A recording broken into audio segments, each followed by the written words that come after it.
Perfect. We are recording. Welcome everyone in weekly governance education sessions. We have planned these weekly sessions to learn from each other about governance experience and what we have been trying to do in different DAOs, what works, what doesn't, and basically now kind of facilitate more knowledge sharing in the community.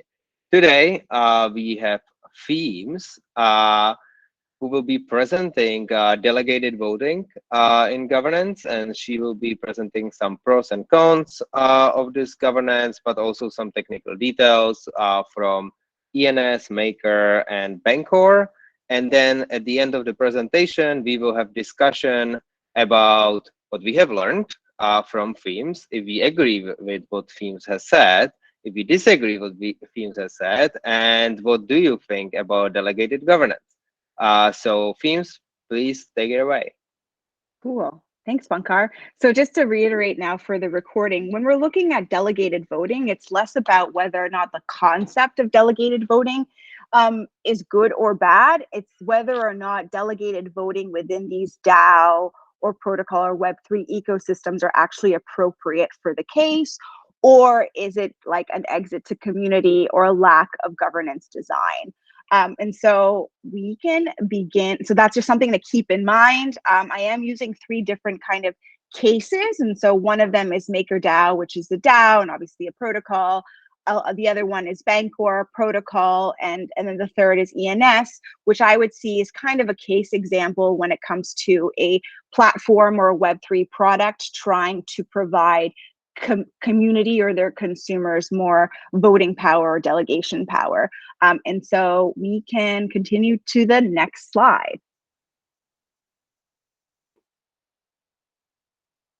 So delegated voting allows community members to nominate other community members to vote on their behalf.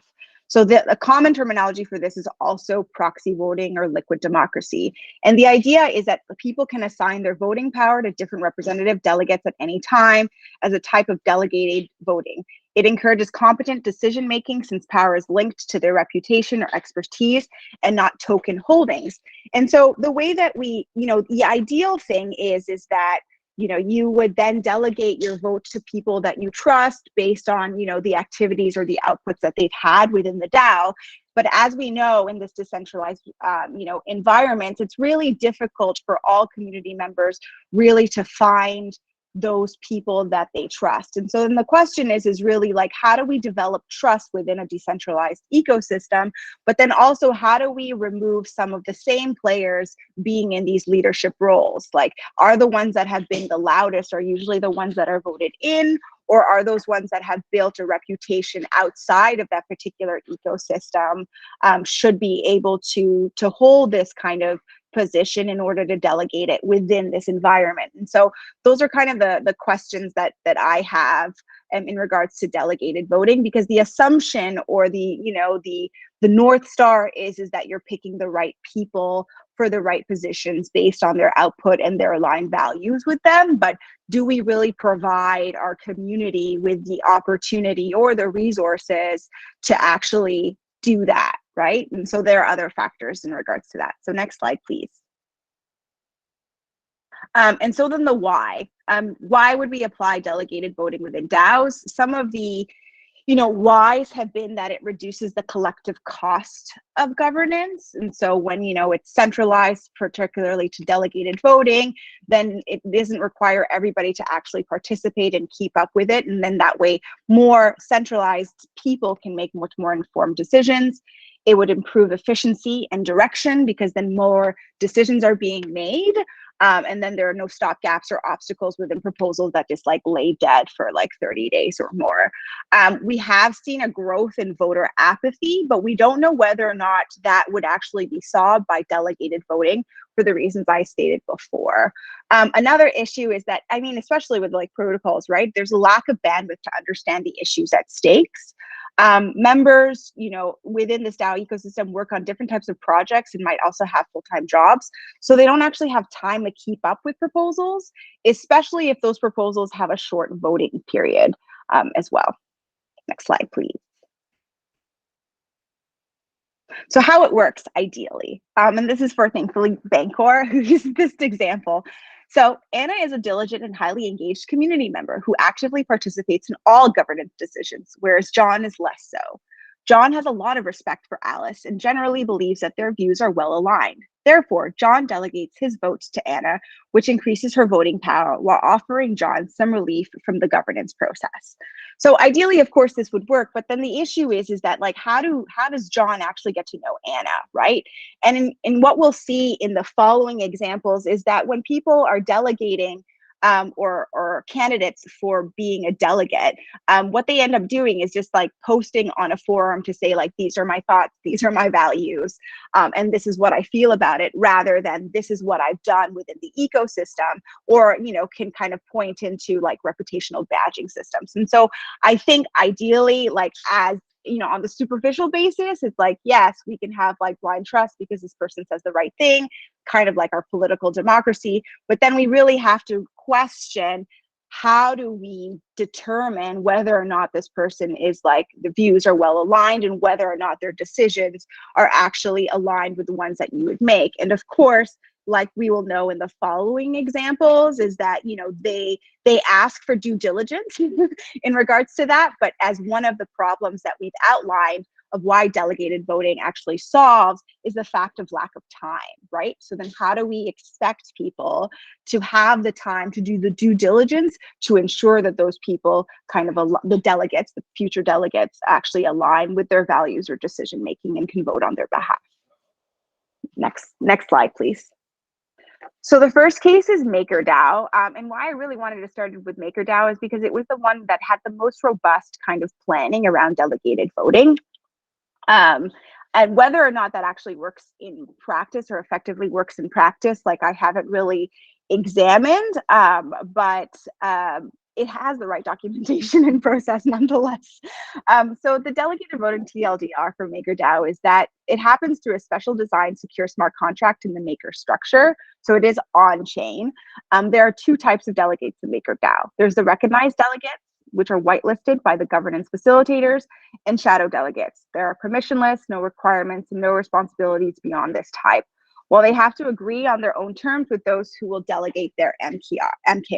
So these are people that it can actually just be voted on or delegated to by MKR token holders and don't actually have to notify them, but it is advised that they do coordinate with them as well to ensure that the decisions that they're making actually aligns with them. What I found really interesting about the two type models that Maker was doing is that it already made the assumption that the people that are being delegated these voting things might not actually represent the best interest of the DAO, or might not meet the reputation or the output. And so by having one kind of recognized delegates whitelisted by governance facilitators kind of acts as a checks and balances within the delegate framework. And so that's what I thought was really, really interesting. Any questions or any thoughts so far? You're crushing it. Yeah. Oh, thanks. Next slide, please.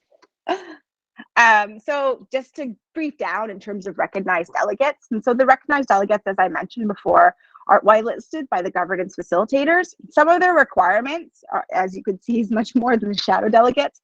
So they inform a governance facilitator of your intentions to become a recognized delegate.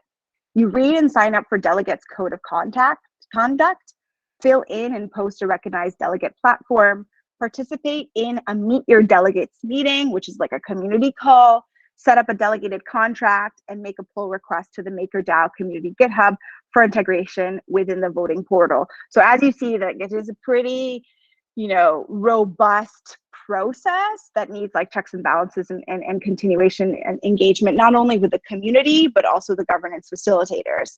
And now with the shadow delegates, they can be publicly anonymous, they can make private arrangements with individual MKR holders, and can be used in-house by larger MKR holders to manage voting with custodial assets. And so then it's like, why become a recognized delegate when you could be a shadow delegate? And I think that one of the key things that they were saying is that recognized delegates are able to really build reputation within the DAO by being a recognized delegate, and how that can play outside of the delegation and in other factors, right? So like, what if they applied for like a grants committee, or what if they were looking for funding or things like that? And so like, as we look at these roles outside of just delegation, we can also look at like, how is reputation built? And by being a recognized delegate, there's kind of like an on-chain validity of their role, right? And so that's what I found really interesting. Next slide. And also one more thing. Crypto. So go ahead, Pankar. Recognized delegates are paid. Shadow delegates are not. So there is a compensation also for basically their services based on the amount of MKR that is delegated to them. CryptoDad, what's your question? Yes, thank you. So I'm wondering, for the shadow delegates, could they also gain reputation through the voting process too? Well, the thing is that the shadow delegates can be anonymous, right?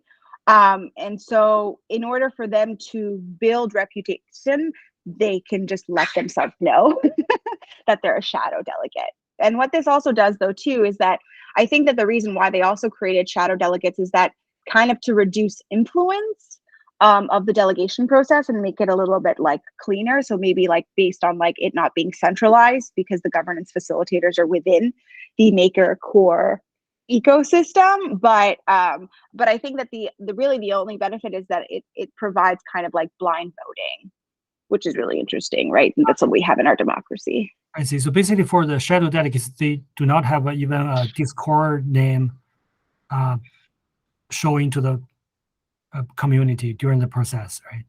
So yeah, that's correct. They can use. They don't need to use their ETH address or their ETH name, right? But like they'll be represented by their wallet address, right? And so if people want to do like the skew thing, they can just look at like who owns that wallet address and end up finding that person, right? But they're not required to let themselves know. Yeah. Thank you.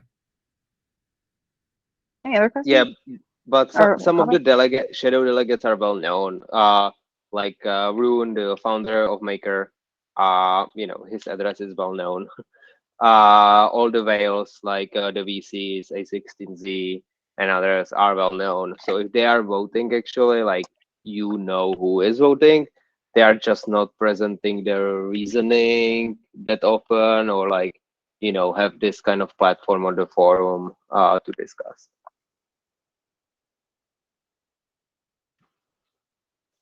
And so then they have some tips for helping people select the right candidates.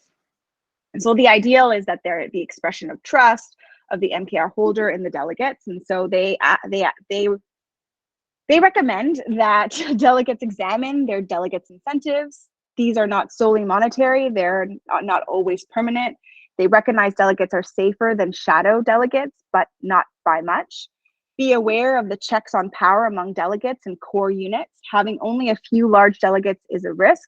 Delegation to core unit personnel is not advised by GovAlpha. And the cost benefit responsible voting, responsible delegation, apathy, and irresponsible voting is much cheaper than responsible voting and almost as good. Next slide, please. Any other comments before we move on to the next one on Maker? Delegate to Pankar. That's the tip. Are you applying as a shadow or? No, I'm recognized delegate on the Maker. Okay. Lobbying 101. Vote for those you know. So case 2 is Bancor protocol. And so the TLDR under delegated voting is that there are no requirements to qualify as a delegate. A dedicated category has been created in the discourse page for community members to apply as delegates or search for a representative to who they may consider delegating their voting power. Delegates cannot re-delegate their voting power assigned to them by others. So it's like if Pankar delegates his tokens to me, I can't then give that to Joe King. I can only delegate my own tokens to Joe King if I want him to be my delegate. The delegate authority is automatic with the creation of a dedicated topic and the posting of an Ethereum address or ENS domain to which votes should be delegated. And so again, this is done on chain. Next slide.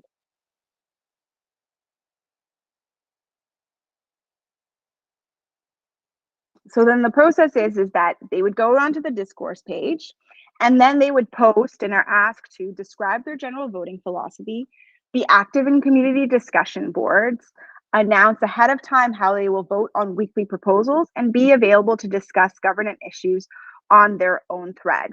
And then the option is accessed by their snapshot. So there's a little button that says delegate that people are able to actually do. And so their approach to this is really interesting, is that they want people to show how they've been active in the ecosystem and how they would vote. And so this is rather than like a value alignment, but more on terms of output alignment, which I thought was really interesting.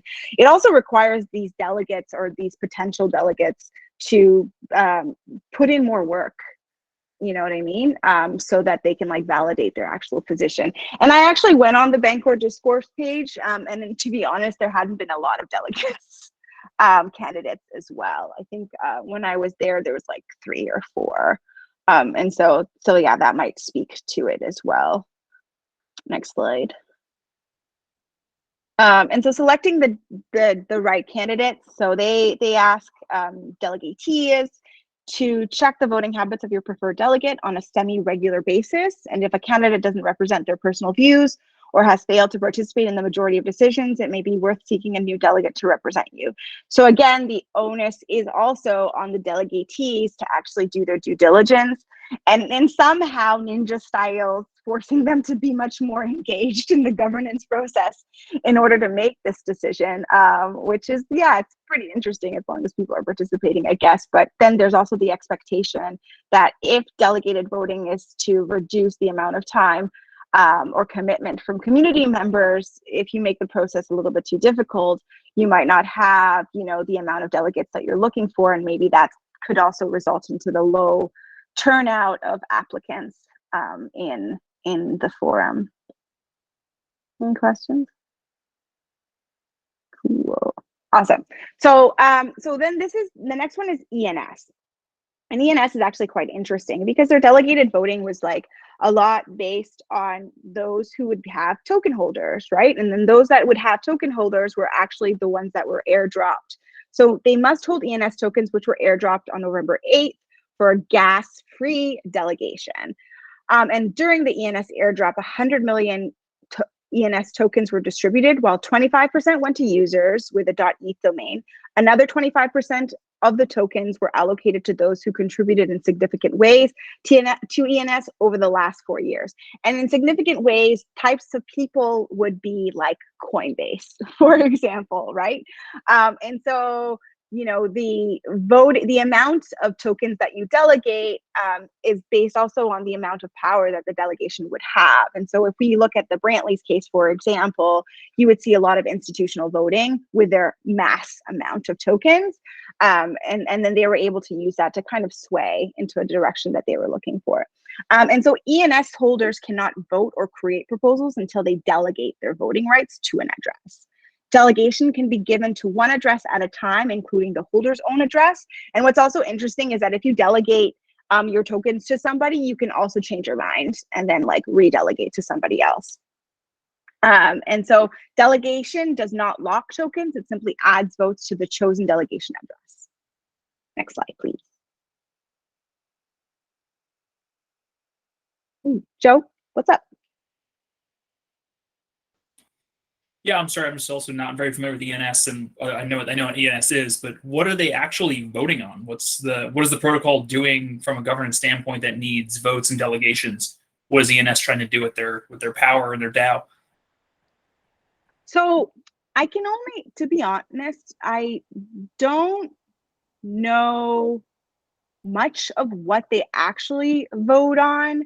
But I do know that the case in terms of like Brantley, for example, right? And so I think that was the most popular one where they felt like somebody wasn't representing their particular views, and then they wanted to vote him out. And what I found, but then the thing is that they didn't do the checks and balances in which a person who wanted who was the case within a proposal, could not also vote. So he himself, who was like a large token holder, was able to vote in his favor, right? And so what I find what's interesting with the ENS case, especially with the token drop, is that this could also be an example for products or Web3 products as like a way to show them that community actually has a say. But the way that their token and governance was designed, it actually only benefits those that have benefited directly and not through contributions the company in itself. And so in terms of like what ENS DAO usually discuss, to be honest, I haven't been able to research in regards to that. I don't know if Tankar, you have any. No worries. Thanks. I'll look into it. I'm curious. Me too. Yeah, so I think it's really like the product stuff as well. Like they are now, and I'm not sure if it's already implemented, like the subdomains. So that's something, you know, the community is voting on, as far as I know. And they are not typical DAO, because they are, you know, they had running product before they become DAO. So it's definitely like kind of a different case. So who is involved from BC is actually D-side. I think he's not on this call anymore, but like he has been involved for some time with ENS. So definitely you can ask him what is going on there. Yeah. So I was looking at their snapshot, and it's mostly in like public goods working group budgets, steward elections. And so a lot of these seem to be a core team operational decision making so far. I think that where it comes with the DAO was in the case of Brantley, because, you know, within DAOs too, like, and even in terms of the tips for delegatees, right? It's like, does this person align with your values and direction of what the DAO is? And I think that DAOs really stress around this value alignment thing.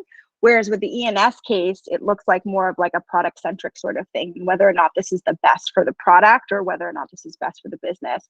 And so I think that, you know, we have this catch-all term for DAOs, but I think that we would need to kind of redefine what these collective decision-making ecosystems actually look like, because when it comes to ENS, I wouldn't see it function normally like a DAO, but it's using this term of DAO because there's a collective decision-making kind of platform or area of participation. So, any other questions or comments? Anybody else got the airdrop on ENS or have delegated voting to somebody on ENS? Curiosity. I did got the airdrop and I haven't sold it, and I'm upset with me. Anybody else got the airdrop from ENS and delegated voting? Or Me too. I delegate to one of my friends. oh, nice. How was the process? It's pretty easy. Just like log into the website, and there's a bunch of list you can choose. I think it's just like choose that name, and then you click, and that's it. Assign your wallet. So did you look at, so one of the slides, if people are just like calling in and stuff, is that they had to reply to the forum post with the following field. So when you get to the page, there's like pictures of different potential delegates, and then there's like a little like what's it called, message box. And then when you click on the message box, it'll take you to the forum where they have answered like my reasons for wanting to be a delegate, my views on each section of the proposed ENS constitution, and my Web3 qualification skill sets. And so CryptoDad, had you seen other people's applications in regards to that? Well, that's the hard part. Actually, there's so many. I remember there's many people want to become the delegates. So I just choose like someone I'm familiar with. I know that, you know, he was used to be a product manager for DeFi, and I know, you know, it seems that his value and a vision align with what am I believing. So that's why I choose because I just choose someone, you know, easier to choose. Yeah, but, somebody you knew and somebody that you trust. yes. So I'm wondering actually for people know nobody, right? Directly from those delegates, how do they select? It must be sort of hard. Maybe follow, you know, who is the most popular one. Yeah, that's a very good question. I mean, the popularity contest thing is like, you know, it is what it is, right? People vote for who they know. What I found was really interesting, and kind of not against the Web3 thing, but this is where I kind of saw that how ENS is actually using governance as like whatever's best for their product rather than like a community or value alignment and things like that, is where they ask my Web3 qualification skill sets, right? If we look at other like delegate candidates requirements, the question was really like, how would you perform in terms of governance? What are your views on this? What is your direction? And so forth. And by putting in like my Web3 qualification skill sets, people then, you know, can rely to the old school modeling of measuring effectiveness based on their previous identities, right? And so when I was like reading them, it was like, oh, I built the blockchain of this and I did this and this. And so people were like, yeah, that person would be great for making a decision on ENS, but is it really a requirement for somebody who has like built a DApp on a protocol in order to make, you know, decisions on core budgetary issues, right? And so that's what I found really, really interesting. And then also, you know, I think that delegated types of votings, particularly the whales or institutions, will be commonplace, especially when it comes to Web3 products. And so then again, that's where my question comes to, like, is this a lack of effective governance design, or, you know, just kind of a crutch for an exit to community, just to say that like, hey, look, we have like collective decision making, but like all in all, it's really the ones with the most tokens that have the vote. So yeah, next slide. And so, yeah, selecting the right candidate. So they say, select a community member to represent you. You can change this at any time and read the application. So again, it's pretty straightforward on that. Not a lot of thought in regards to that, and not a lot of explanation, I think, as to like why those particular questions or required questions were actually necessary and how that would feed into that. So I think that there are definite opportunities for people to select the right candidates if maybe ENS had a little bit more, you know, thought around the design of it. But then again, it's like, what is their objective, right? Is their objective to use collective decision making really to just get things moving, and maybe a perceived idea of that everybody kind of has a say, or was this like, you know, part of their plan for the efficiency of the product? So next slide. Any other comments before we go to the criticism on ENS or anything? We'll also have discussion after, so. Okay, cool. And so one of the arguments against delegated voting, which I've also covered as well, is that Oracle Protocol in their DAO Delegates Misunderstood argues that individual delegate governance models leads to ineffective governance participation. And so the key argument is that ineffective and poor delegation participations run rampant in some of the largest protocols. Most DAOs are not as diligent as MakerDAO, which outlines clear requirements and expectations for recognized delegates, strict application requirements and a code of conduct, as well as, like Pankar had mentioned, performance-based compensation plans tied to governance participation and explicit expectations on the role played in balancing the power. There's a misalignment in incentives between token holders and delegates, as I mentioned before in the case of ENS, and an inability to scale, because, you know, what I've also been reading is that like these delegates don't have a lot of opportunity or time to actually make these decisions and to actually scale the amount of delegates that you'd actually need to make it much more efficient and diversified is problematic. And as well as like murky legal liability. So what was also interesting in terms of Bancor, they clearly specified that if your delegate makes a decision that you don't align with, that on your behalf, they're not liable for that. So I thought that was really interesting. And that's it, really. That's the end of my presentation. Definitely open to discussions, not only on what exactly was presented, but, you know, I'm really curious your thoughts on the value of delegated voting and whether or not it's appropriate in this nascent DAO ecosystem, or it could just be like a strategy for an exit to community. So I maybe start before, you know, everyone else like put together their thoughts. I am big proponent of delegated voting. I think it's a step to the right direction from like token voting means like direct democracy kind of stuff that everyone needs to vote. Let's rather give a power to people who like more involved, who take it like seriously and really make it their kind of a job to be voting on behalf. And I think the professionalism, it's really important there. Like we need to make sure that people who are deciding has the context, experience, and skills to actually decide. Like if we take just a general public like that, like there will be many people who owns the token and have no idea about DeFi or what is good or bad or like what can be the risks. So I definitely feel like delegated voting, it's a step to the right direction, but it needs to be made right. So there needs to be expectations. They're like not everyone probably should be delegate. There should be like they can be delegate, but they should not get the power if they are not having that right experience, right skills, and they are not really like pushing the protocol in the right direction.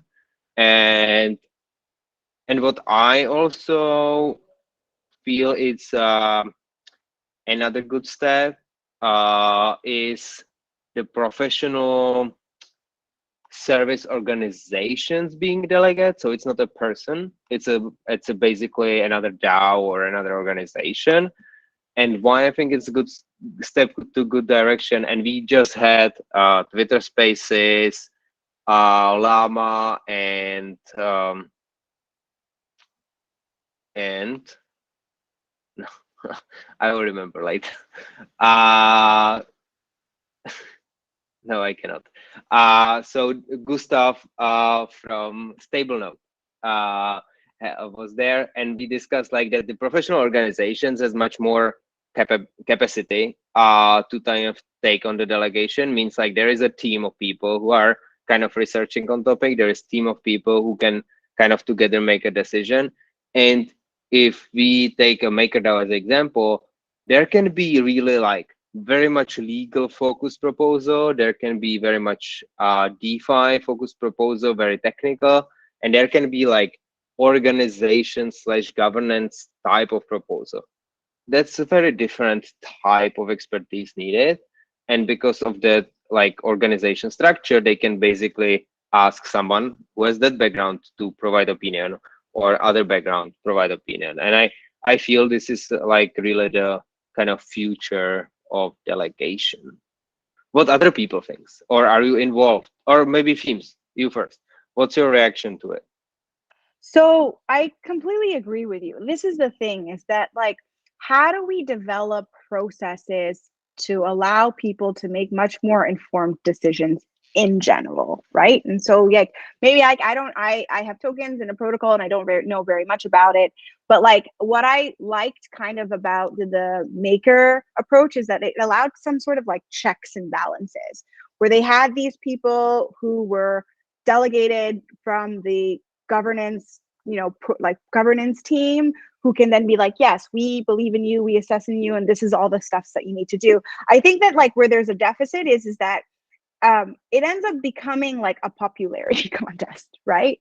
And what I would prefer is that if delegated voting were to exist in these particular ecosystem, I think that there should be a eligibility based on participation and output that allows those people to actually put their name forward. So I agree with you that not everybody should have the opportunity to be a delegate or apply to be a delegate unless they had participation. And so what does that look like? Is that like maybe like on Discord, they're going to be like a bot that can like, track how many like, I don't know, communication inputs that people have done in the governance thread, or like how many times that person has actually voted on, on Snapshot, what are their views on it? Because I think the thing is that it's less about, and that's why it was like a little bit troubling in terms of like ENS's requirements. It's less about whether or not that person understands the, technical frameworks of things. It's whether or not they can make decisions that are on the best that are best for the DAO or the ecosystem that they're voting on, right? And then a lot of that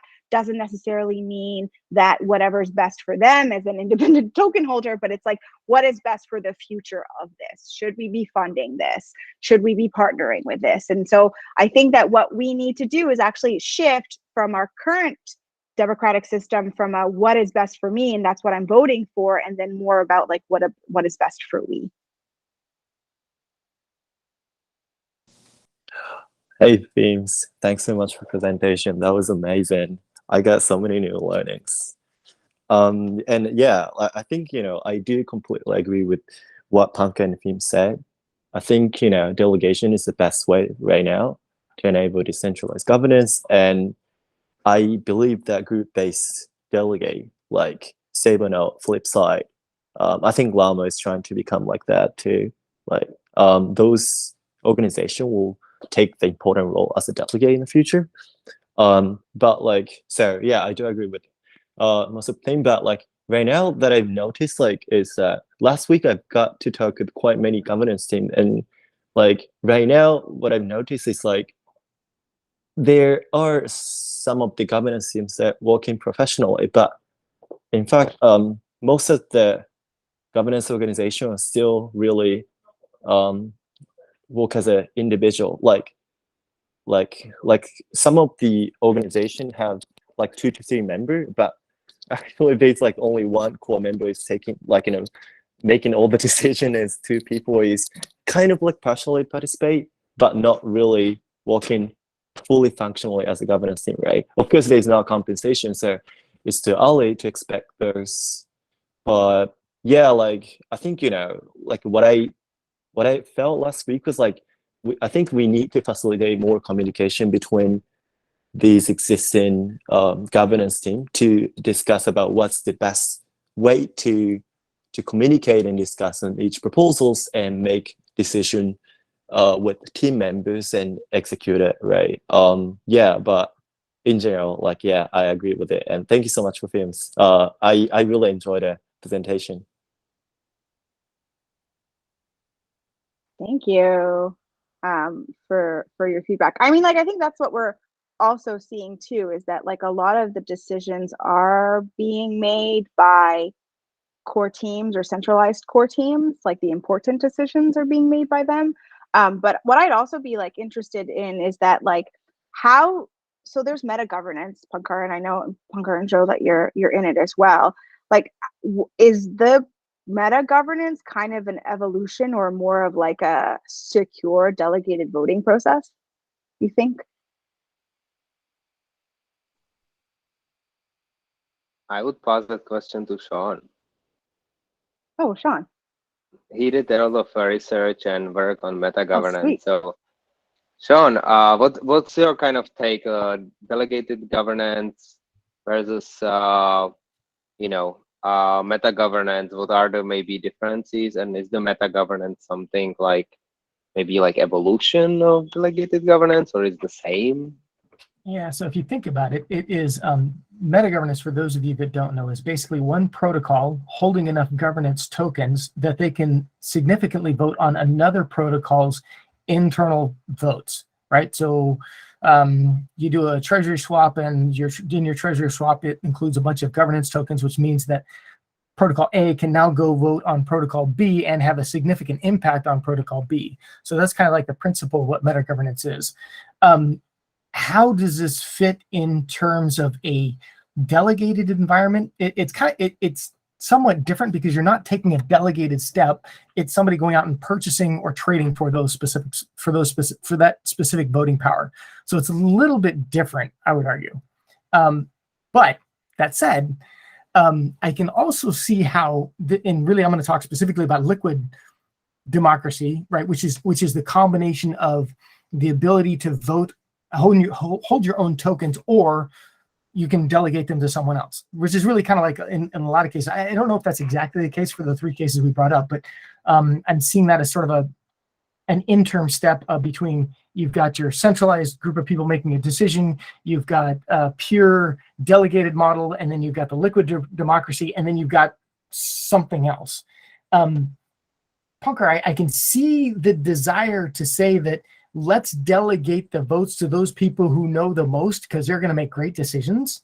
And that's a natural reaction. But I think it also kind of papers over that the hard work to be done in governance is getting rid of the issues that are making people not participate in governance. So it's like voter apathy. Let's solve the voter apathy problem by delegating. Well, that doesn't really solve the voter apathy problem. It just kind of works around it. So I think there's more hard work to be done to solve the governance problem versus delegation. I think delegation is a path on the way to get there. I don't think it's a destination. I love what you just said, Sean, which is basically voter apathy versus voting impact that we have been discussing about so far. And just providing you a bit of context, I'm not a DeFi person. I try to absorb as many Bankless podcasts as I could, but still, I think I'm more on the social, cultural side of things. I contribute to Governance Protein, and I have a few questions here, very brief, but just allow me a few seconds. We're talking a lot about token-weighted governance in these protocols, where there's a lot of automation, probably also not as much contact between a delegate and a delegatee. So I wonder if this sort of one person, one vote type of delegation is something that you've ever experienced, or you could sort of recall from one example. And also, well, maybe that's one question already. And in terms of reputation in a system where, you know, how are you entitled to be a delegate in a system where everything is so transactional? It's all about, you know, we don't see each other in camera, so it's all about, you know, transferring money. How do you make sure that the delegate, regardless the knowledge that they have and that you entrust, you know, in giving your decision power, how do you ensure that they are making a decision that serves the benefit of the delegatee? And this is something I can sense as a problem, right? Because it's just how the world works. If you give power to a few privileged, not in the sense that they are born privileged, but privileged the fact that they hold the necessary knowledge to make decisions towards their own interests, you know, who stops them from doing that? So 2 questions in one, sorry.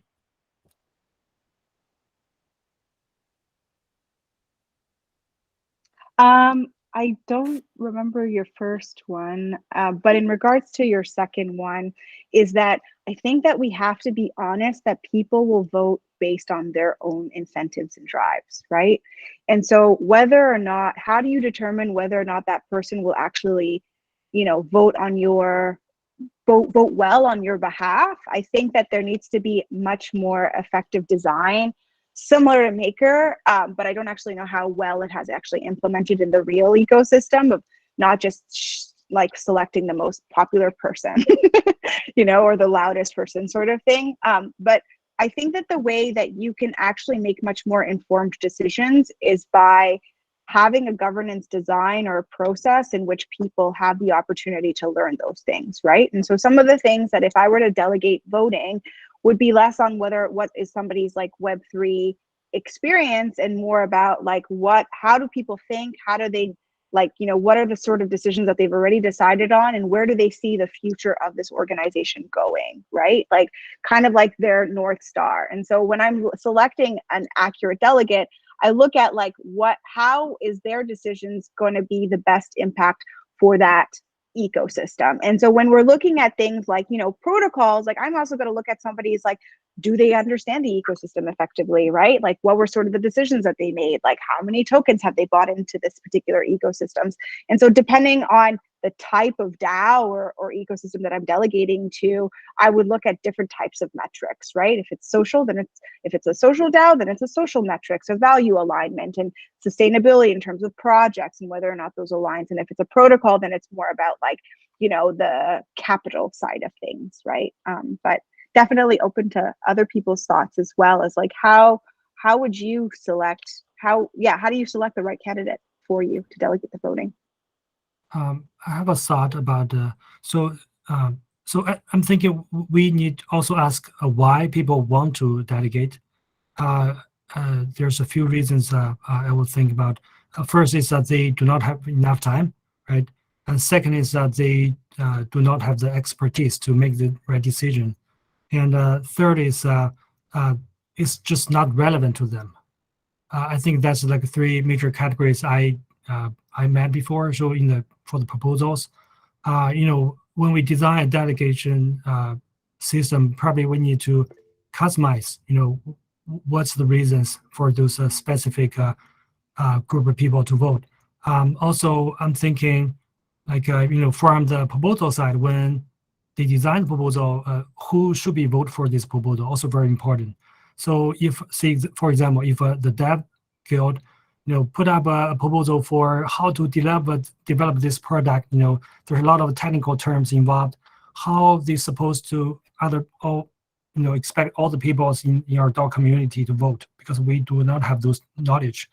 So so one side is about categorize those proposals, who should be vote on it, and the other side should be thinking about how to choose the right person to vote, and then maybe some specialty group, some committee for certain professional proposals. Just my thought.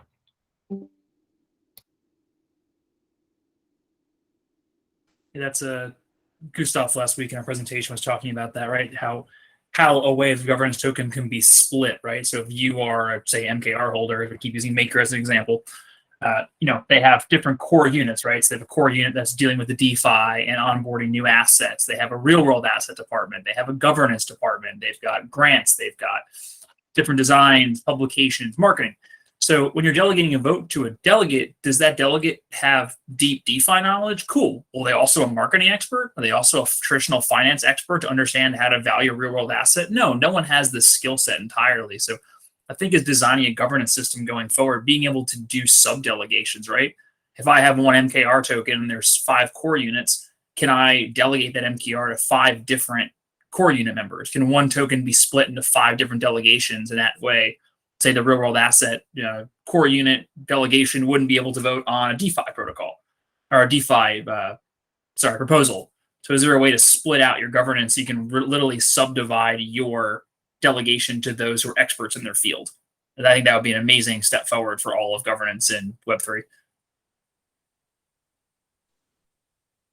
I think that touching upon really the end game from Maroon.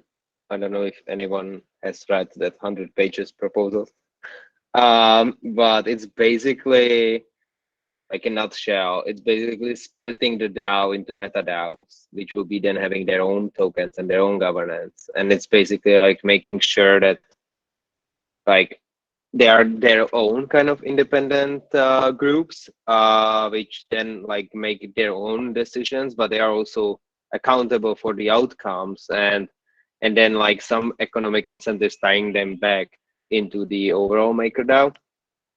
And because it has 100 pages, it's more complex than that. But it's like, basically then you have the special tokens to basically make a decision only on those type of decisions within this MetaDAO, or then you have some which are overarching for the broader ecosystem.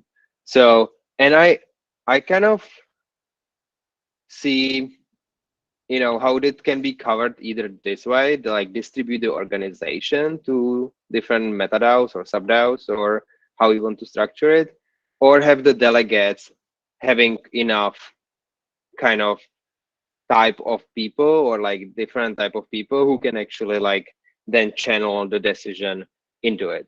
And I always get back kind of to politicians or like the governance, which is like in the real world. Like if you are voting for a politician, like you are not voting for that person only. Like behind that person is probably like 50 to 100 people, depends how high they are. Like who are actually doing all the research, who are actually reading those laws. I don't think the politicians reading all those laws. Who are like proposing what should be voted on and how and what are the consequences and so on. And I think we are sometimes disregarding like the traditional governance, that it's something that's not working. However, I think we can also learn from it, because some of the stuff might be actually valuable to us.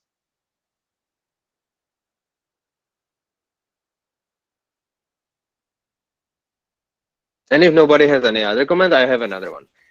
So Andrea, you asked about like I think like how you can choose the right delegate, and Feems you reacted like with the incentives. Like I think this is right. Like we cannot assume that people will act like not what is benefiting to them. I think everyone will act kind of what is benefiting to them. We just need to make sure that it's aligned with what is benefiting to the protocol. And that's where I feel like the organization structure, like DAO to DAO governance kind of, it's better. And what also Sean was describing, kind of the meta governance, like if you have two organizations which are working together, working with each other, they are having a lot of synergies in their like business models. For example, like Index Scoop has been holding MKR tokens for their product. Like the success of Index Scoop product, it's directly dependent on the success of MKR basically, because the value of the MKR increase the value of the index product as well. And there can be many other examples like this. So if Index Scoop can vote on maker proposals, they would vote on their own benefit. Like Index Scoop will vote to make sure that MKR tokens and like the maker DAO, like it's increasing in value as much as possible, and it's kind of like as successful as possible because of their product. So, but fortunately, that mission is kind of aligned. Like maker also wants to be successful on their own. Index wants to maker be successful. So it's great if Index Group is voting on their proposals because their missions are aligned. If there is only a person as a delegate, like let's say Joe will be voting, Joe might not have that big incentive or have more short-term incentive than maker, and that can be problematic. But when we have organizations, I feel like it's more predictable.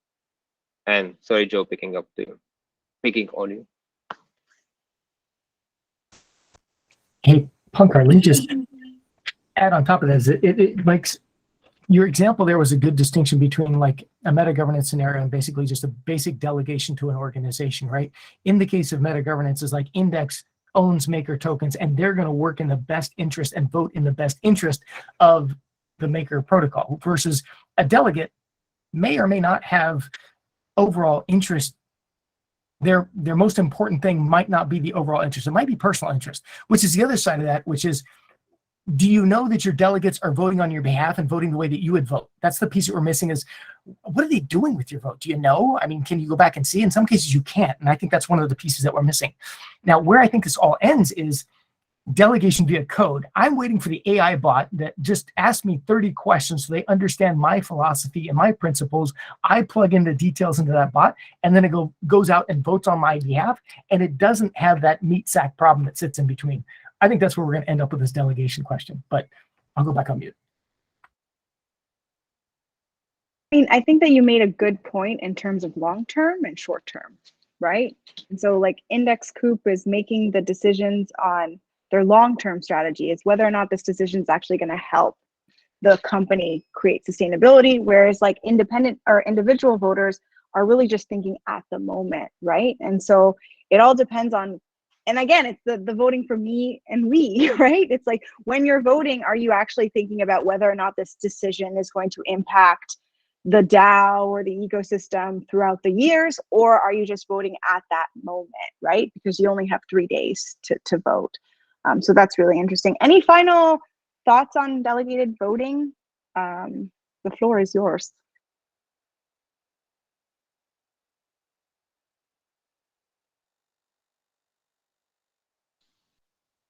So I think there is another call actually starting in a minute. So we secured this 1 hour. So thank you, everyone. Thank you, Feems, for presenting and sparking the discussion about delegated voting and meta governance. Thank you, Andrea and Sean, your first time here in the group. So you are welcome every Monday, 2 p.m. EST, coming again. And next week, I don't think we have topic yet, but we might actually have some guests coming to present some of the new DAO governance structure. So if you are in Telegram, which I believe you are, we will be announcing that there. So again, thanks everyone, and have a great week. Thank you all. That was great.